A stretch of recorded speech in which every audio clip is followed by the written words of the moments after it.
Sir deputy సీఎంగా charge తీసుకున్న తర్వాత ఆయన చెప్పిన ఫస్ట్ ఇన్స్ట్రక్షన్ మాకు, ఇలా నాకు వచ్చే జీతాన్ని నా పిఠాపురంలో ఈ పిల్లలకి ఇద్దాం అనుకుంటున్నాను అని చెప్పేసి, అదేవిధంగా 1వ తారీఖు సార్ తనకు వచ్చే జీతాన్ని ప్రతి ఒక్క పిల్లవాడికి అమ్మాయికి 5,000 రూపాయలు డివైడ్ చేసి మీ ఇంటికే పంపిద్దామని చెప్పి డిసైడ్ చేశారు.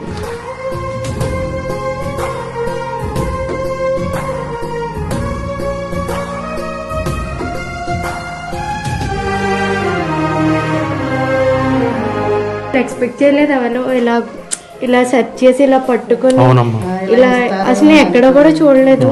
ఫస్ట్ టైం మన సార్ ఇలా చేయడం అయితే చాలా చాలా గర్వంగా ఉంది.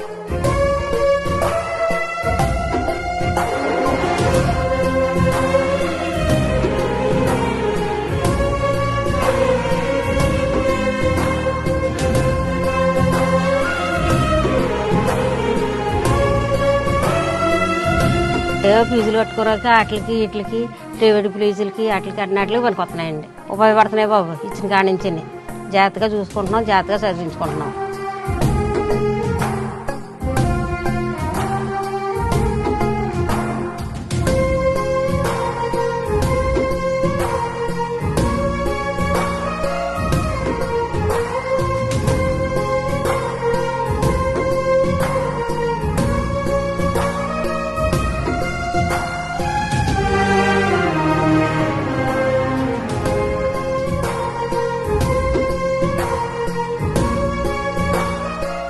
తల్లి తండ్రి గారి బిడ్డలకు 5,000 రూపాయలు ఇస్తున్నారండి. పవన్ కళ్యాణ్ గారండి. ఎప్పటికైనా అతనే వృద్ధాల మీరు ఇచ్చిన అధికారాన్ని తిరిగి తద్వారా వచ్చిన డబ్బుని తిరిగి ఏ పిఠాపురం అయితే నన్ను గెలిపించడానికి కారణం అదే పిఠాపురం భవిష్యత్తుకు, మీరందరూ పిఠాపురం భవిష్యత్తు కట్టిన పిల్లలందరూ మీ భవిష్యత్తు కోసం నేను దీన్ని తిరిగి జీతాన్ని ఇచ్చేస్తాను.